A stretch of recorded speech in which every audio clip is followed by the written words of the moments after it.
Do you know who flexes the coolest in anime? The ice users. See what I did there? We looked at lightning users and fire users, so why exclude the ice users? Here are some of the best moments when ice users flexed in anime.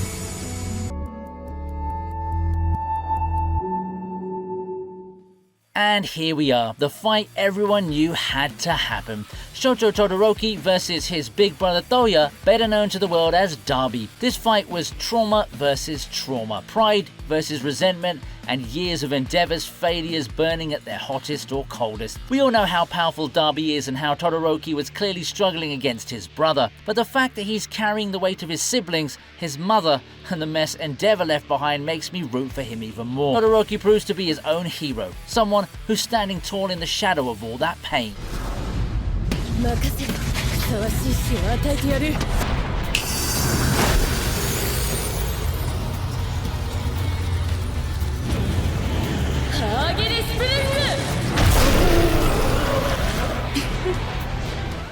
When we talk about anime villains with icy powers flexing pure dominance, Esdeath's fight against the giant danger beast is straight up legendary. Imagine a monster so massive that most soldiers would have run the other way, and yet Esdeath doesn't even flinch. In fact, she gets all excited taking it on. With just a flick of her hand, she summons a massive boulder and drops it on the beast. And honestly, the beast's size meant nothing to her because she controls the battlefield, always. Watching her conjure ice on that scale makes every other character in the scene feel like background noise.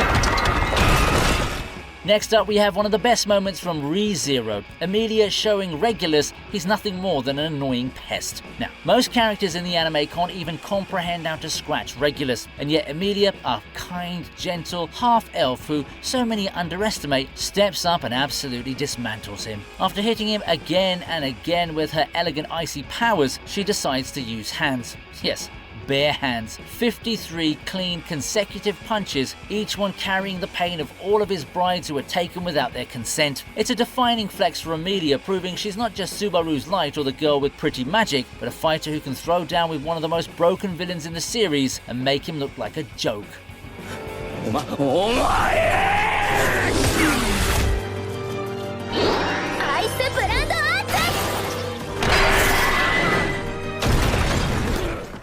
Alright, quick break, but trust me, you're gonna love this one. Imagine building your own civilization while summoning legendary icons like Cleopatra, Tesla, and even Hercules to fight by your side. That's exactly what today's sponsor, Heroes of History, is all about. Just like building your dream pirate crew in One Piece or stacking your perfect party in a shonen anime, here you're creating squads of heroes who dominate real-time battles. You'll also get to expand your own city through different eras. Think of it like leveling up your hidden village, Naruto style, when no one can raid you while you're offline. Progression is smooth, addictive, and super satisfying. And right now is the perfect time to jump in because the first anniversary event is live. Complete tasks, unlock arcane antimatter, and summon returning 4-star and 5-star legends like Alexander the Great. Support the channel by downloading Heroes of History via my link or scan the QR code. Use the promo code 1YearStart for a free legendary antimatter plus food and scrolls to power up your first hero. Don't miss it, links in the description.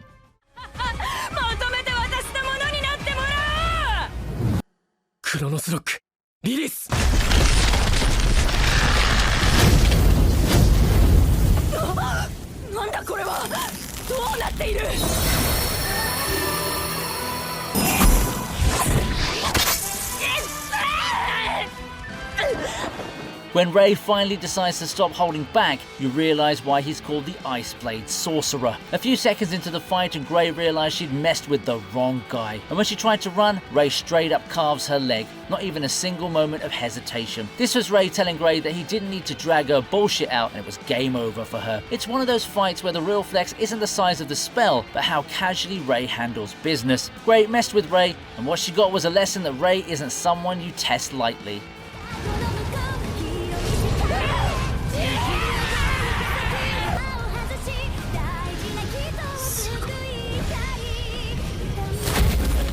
教えてやれ。ミポポテ君べ腹記憶うるせ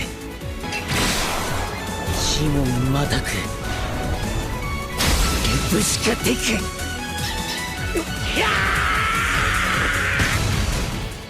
And now we slide over to Shaman King with Horo Horo versus Jackson and Gado, an underrated ice user flex that doesn't get enough love. So Jackson and Gado thought that they could overwhelm Horo Horo with their size and their number, but Horo Horo wasn't playing around this time. Seriously, underestimating an ice shaman is never a good idea. Horo Horo locks into his style and uses his ice to completely control the battlefield. He's dictating the fight, turning the environment into a weapon that shuts down both opponents at once. What really sells it is the confidence. He's calm, composed, and making it crystal clear that he's on another level. 教えてやるよ今の俺みてえになもう少し作戦は失敗したのか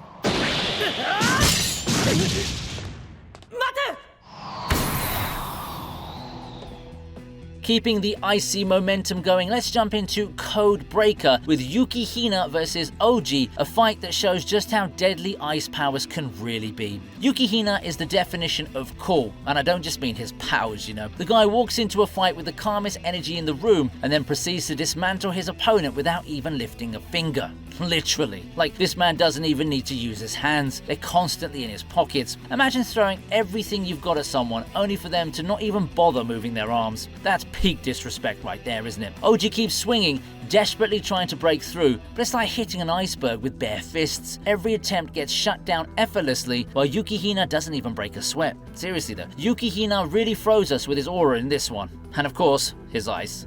あの子たちに一生檻の中で暮らせというのですか人身を見捨てるということですか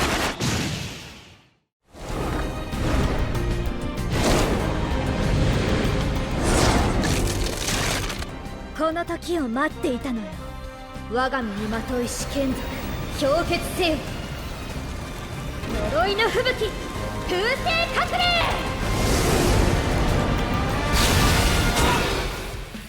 Let's chill things down with Nura, Rise of the Yokai clan, because Surara versus Yosuzume is one of those fights that really shows why the beloved Yuki Onna deserves all the hype she gets. Surara might look like some cute sidekick in Rikuo's corner, but she's way more than just cute. Because this fight proves she can hold her own and then some. Yosuzume, with her creepy, unsettling vibe, makes for a seriously eerie opponent, but instead of backing down, Surara steps up, ice aura blazing, and proves that she's not someone to mess with. Surara just balances out elegance with her power, making her attacks look beautiful. It's that perfect mix of adorable yet terrifying that only Surara can pull off. Surara proves she's not just fitting in a support role for Rikuo's journey, she's a fighter, a protector, and honestly one of the coolest ice users in anime, period. 見えるぞ目が戻ったよ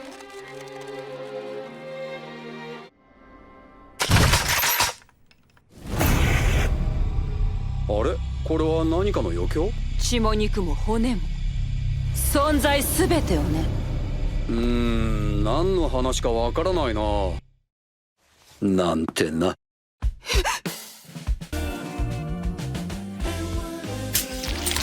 エスメラルダ式決闘道アグハデルセロアブソルト If there's one thing Blood Blockade Battlefront does better than most, it's making its cool characters look even cooler under impossible pressure. And few moments show that off more than Steven Starphrase facing down an entire squad of biological weapons while calmly standing at gunpoint. It's one of those moments in anime when the moment the cool guy starts talking, we already know it's over for his opponents. Surrounded and betrayed by so-called friends, Steven doesn't falter. Instead, he demonstrates why he's one of Libra's most dangerous members, freezing attacks in an instant with techniques named in elegant Spanish like Arguya del Cerro Absoluto. This man turns cold elegance into a weapon, and by the end, the only thing left standing at room temperature is his quiet dominance. ということで、残念ながら闇に連れて行かれるのは君たちの方となる。とんでもない。あくまでも僕個人の命で極秘裏に動く施設部隊だ。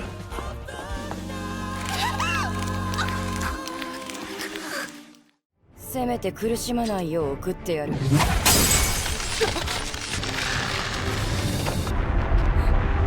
何を作っているのか分かっているのか。貴様はできるはずがない。あの城はデルゾゲードは神そのものだぞ。私。Next up, we've got one of Misha's coldest moments in the misfit of the Demon King Academy. The fight starts with Rinka rushing in, blade ready, only for it to instantly shatter the second it touches Misha's icy barrier, right there. It's crystal clear that Misha has some divine powers. Rinka herself admits it. Del's Gate is a god, and Misha was born from that god. The revelation alone changes the entire fight from a duel to a straight-up reality check. And then comes the real flex. Misha unleashes a storm of ice crystals so overwhelming that Rinka doesn't even get the chance to breathe. In seconds, she's reduced to nothing more than a tiny ice crystal. Misha ends the fight with cold precision, and that's what makes it hit harder. Misha is truly divine, and when she flexes, entire opponents are raised in a heartbeat. やはりお前は神の海し子。氷の結晶。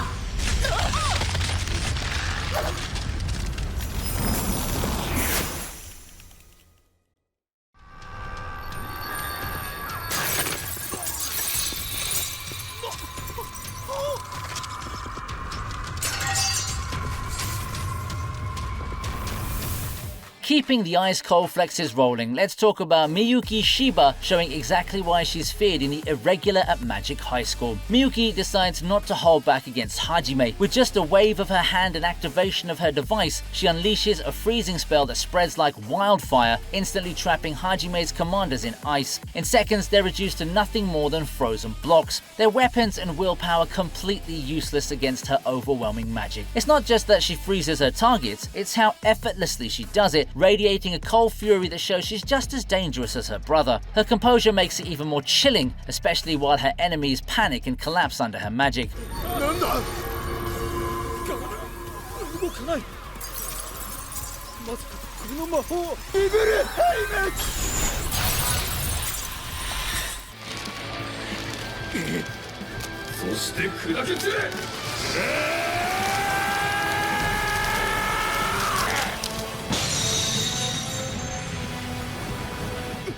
After Miyuki showed us how devastating ice can be, Gray steps in to remind everyone that Fairy Tail has its own Ice King in the making. His fight against Invel is a frostbite of a battle. Invel prides himself on being Zeref's Ice General, the kind of man whose coal can freeze fire itself. But Gray is carrying his father's legacy, the weight of his guild, and the burning rage of seeing Juvia collapse before his eyes. That's fuel no magic can match. The best thing about this fight is how Gray flexes hard without even realizing. His techniques like the Ice Devil's Zeroth longsword cut through Invel's blizzards like nothing. Invel keeps preaching control and composure, but Gray's fury channels into precision, breaking Invel's defenses and freezing the so-called Ice General at his own game. This made me root for Gray, and I'll forever be Team Gray.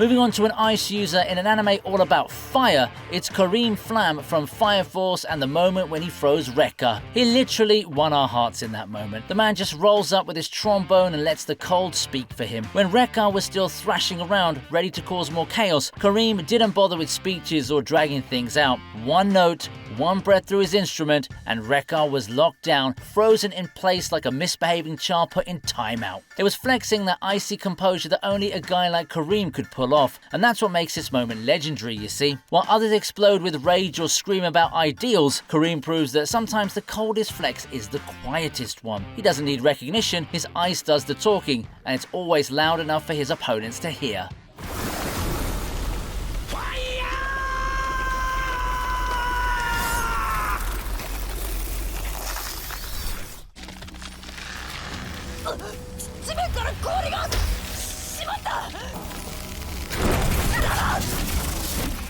Now, listen up. Nobody expected one of the most intense stand battles in the series to be between a scruffy little Boston Terrier and a damn falcon.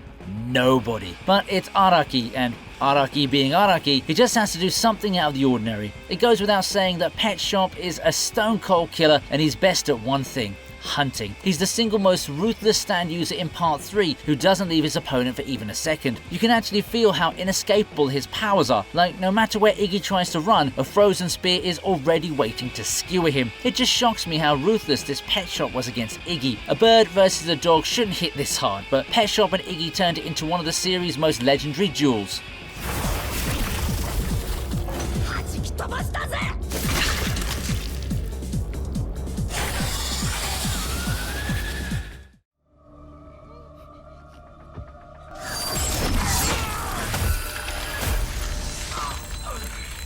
A few moments in Mortal Kombat Legends, Scorpion's revenge hit as hard as the opening massacre of Hanzo Hasashi's clan. And standing at the center of it all is Bi-Han, Sub-Zero, cold, merciless, and wrapped in a menacing aura that feels inescapable. See, Hanzo is already a broken man by the time he faces Sub-Zero, with his clan slaughtered and his world shattered. Sub-Zero took it up a notch and even killed his son mercilessly. The ruthlessness of freezing a child and shattering what little hope Hanzo had left cements Sub-Zero as a monster in this moment. And that's the flex, you see. Sub-Zero just erases legacies with his ice-cold powers. Whether or not it was truly Sub-Zero or Quan Chi manipulating events, the fact remains. This Sub-Zero came off as pure, unrelenting death in human form.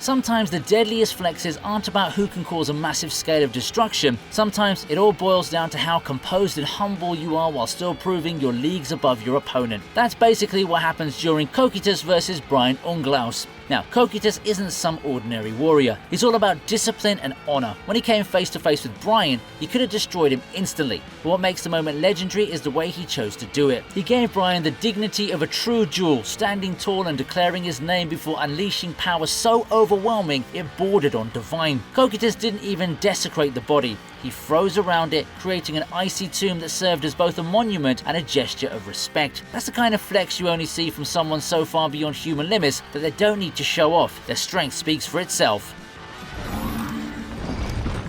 お前たち、この者を氷漬けにしろ。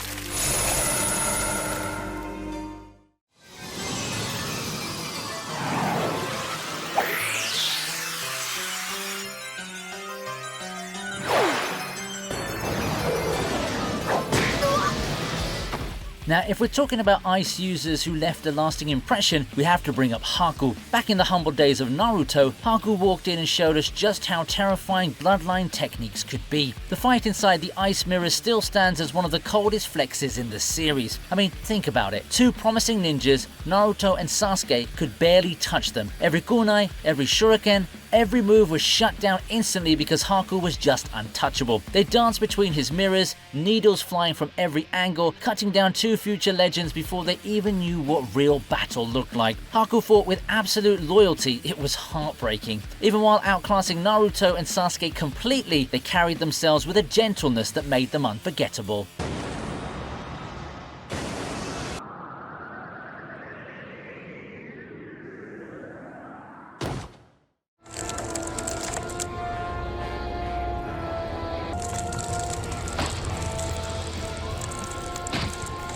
We were just talking about Haku's ice. Beautiful but tragic, overwhelming yet gentle. Now imagine that concept and take it to its absolute extreme, and you'll land right on Aokiji Guzan. This man turns entire battlefields into graveyards, and that's exactly what happened when he crossed paths with Charlotte Cracker. Cracker, the same man who fought Luffy for 11 hours straight and nearly broke him, couldn't even move. The moment Guzan entered, the vibe of the fight shifted from chaos to inevitability. Guzan froze him solid in one clean strike, and what made it terrifying was the respectful cruelty of it. Guzan didn't even look pressed. To him, Cracker wasn't a rival, not even a challenge. He was an obstacle to be erased. While Luffy bled for days, Guzan dismissed like snow melting on his fingertips. なすすべもなかった。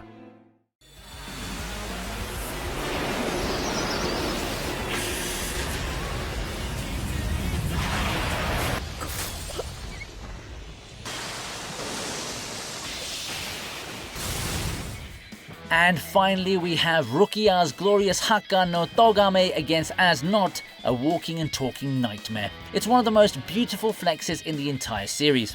See, Rukia had always been underestimated and overshadowed by the likes of Byakuya and even Toshiro. But in this one scene, she bounced right back as one of the strongest Shinigami in the series. But hey, Byakuya helped her overcome her fear and awaken the hidden power within her. She looked absolutely stunning, just like a porcelain doll, before covering the battlefield with ice. It was so deadly that even fear itself froze solid, as Not was completely destroyed in a single beautiful strike. This scene shows that she'd grown strong enough to be amongst the greatest in the series, and with Fear getting destroyed by the siblings of Snow and Flowers, it didn't get any more beautiful than that.